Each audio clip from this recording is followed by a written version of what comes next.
Dans les rues animées de Paris au printemps 1959, Brigitte Bardot était déjà une icône vivante, une jeune femme de 24 ans dont le visage angélique et la silhouette sensuelle avaient captivé le monde entier. Née en 1934 dans une famille bourgeoise, elle avait débuté comme mannequin avant de devenir l'étoile montante du cinéma français, grâce à des films comme « Et Dieu créa la femme », réalisé par son premier mari, Roger Vadim, qu'elle avait épousé à 18 ans et divorcé en 1957. Sa vie était un tourbillon de flashs photographiques, de soirées mondaines et d'amour fugace. Mais derrière son sourire éclatant se cachait une âme tourmentée, en quête d'une stabilité qu'elle peinait à trouver. Elle vivait dans un appartement élégant du 16e arrondissement, entourée d'animaux qu'elle adorait, et son quotidien était rythmé par les plateaux de tournage, où elle incarnait des rôles de femme libre et provocante, reflet de sa propre personnalité rebelle. De l'autre côté, Jacques Charrier, un acteur de 22 ans, originaire de Metz, était encore un nouveau venu dans le monde du cinéma. Formé au Conservatoire national supérieur d'art dramatique, il avait fait ses débuts sur les planches avant d'apparaître dans quelques films mineurs. Grand, brun, avec des yeux intenses et un charme discret, il représentait l'archétype du jeune premier français, ambitieux mais humble. Sa vie était plus simple. Il logeait dans un petit appartement à Montparnasse, passait ses soirées à lire des scénarios ou à discuter avec des amis artistes et rêvait de rôles qui le propulseraient au sommet. Contrairement à Bardot, dont la notoriété était internationale, Charrier était encore dans l'ombre, attendant l'opportunité qui changerait tout. C'est sur le plateau du film Babette s'en va en guerre, une comédie légère dirigée par Christian Jacques, que leurs chemins se croisèrent pour la première fois. Le tournage avait commencé en mars 1959 dans les studios de Boulogne-Billancourt, sous un ciel parisien grisâtre qui contrastait avec l'énergie bouillonnante des acteurs.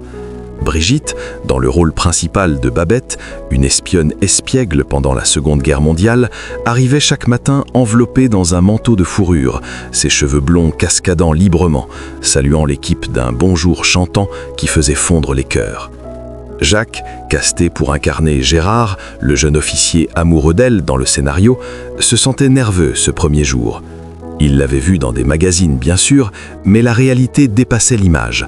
Elle était vive, rieuse, avec une présence magnétique qui emplissait la pièce.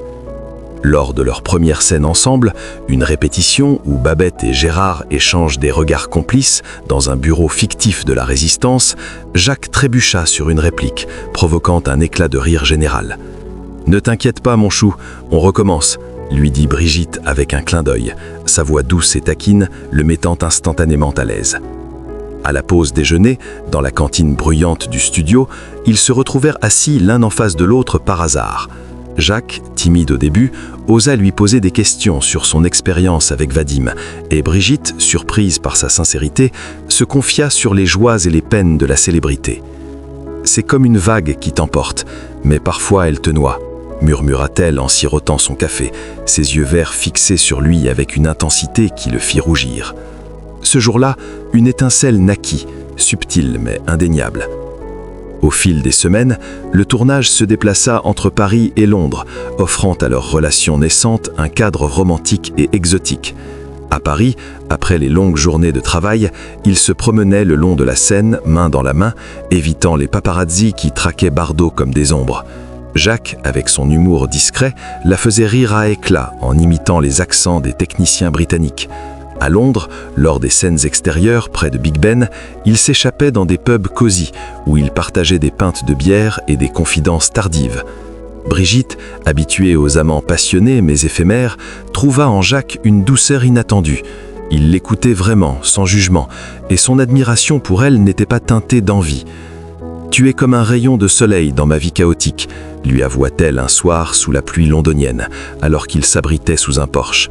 Jacques, ému, l'embrassa pour la première fois, un baiser doux et hésitant qui scella leur attirance. Leur romance s'épanouit rapidement, nourrie par l'intimité forcée du plateau, des regards volés entre les prises, des notes glissées dans les loges et des nuits volées dans des hôtels discrets où ils exploraient leur passion avec une ferveur juvénile. Mais la réalité rattrapa vite ce rêve idyllique. Brigitte découvrit qu'elle était enceinte, une nouvelle qu'elle la terrifia autant qu'elle l'excita. Jacques, loyal et responsable, insista pour officialiser leur union. La pression médiatique était immense. Les journaux français titraient déjà sur « le nouvel amour de bébé » et les rumeurs amplifiaient. Le 18 juin 1959, dans la petite mairie de Louvciennes, une banlieue paisible de Paris, ils se marièrent lors d'une cérémonie intime, entourée de quelques amis et familles. Brigitte, vêtue d'une robe simple en Vichy rose, rayonnait malgré son appréhension. Jacques, en costume sombre, serrait sa main avec une détermination féroce. Les paparazzis assiégeaient l'endroit, transformant ce moment privé en spectacle public. « C'est pour nous, pas pour eux », chuchota-t-il à son oreille pendant les vœux, essayant de la rassurer. Leur lune de miel fut brève, passée dans une villa discrète en Provence, où ils rêvaient d'une vie familiale loin des projecteurs. La grossesse de Brigitte fut un calvaire. Harcelée par les médias, elle se cloîtra chez elle, luttant contre des nausées et une dépression naissante. Jacques, encore novice dans sa carrière, jonglait entre des auditions et le soutien à sa femme, mais les tensions montaient. Leur fils, Nicolas-Jacques Charrier, né le 11 janvier 1960 à Paris dans une clinique privée sous haute surveillance. La naissance fut un moment de joie pure. Brigitte, épuisée mais émerveillée, berça le nourrisson aux cheveux blonds comme les siens, tandis que Jacques, les yeux en larmes, promettait d'être le père parfait. Les premiers mois furent un mélange de tendresse et de chaos. Dans leur appartement, les nuits blanches se succédaient, rythmées par les pleurs du bébé et les disputes naissantes. Brigitte, qui avait toujours priorisé sa liberté, se sentait piégée par la maternité. Jacques, plus traditionnel, espérait qu'elle se consacre à la famille. Bientôt, les fissures devinrent des gouffres. La carrière de Brigitte reprenait de plus belle, avec des offres hollywoodiennes la poussant à voyager et à côtoyer d'autres hommes, comme l'acteur américain Glenn Ford, avec qui elle entama une liaison en 1960.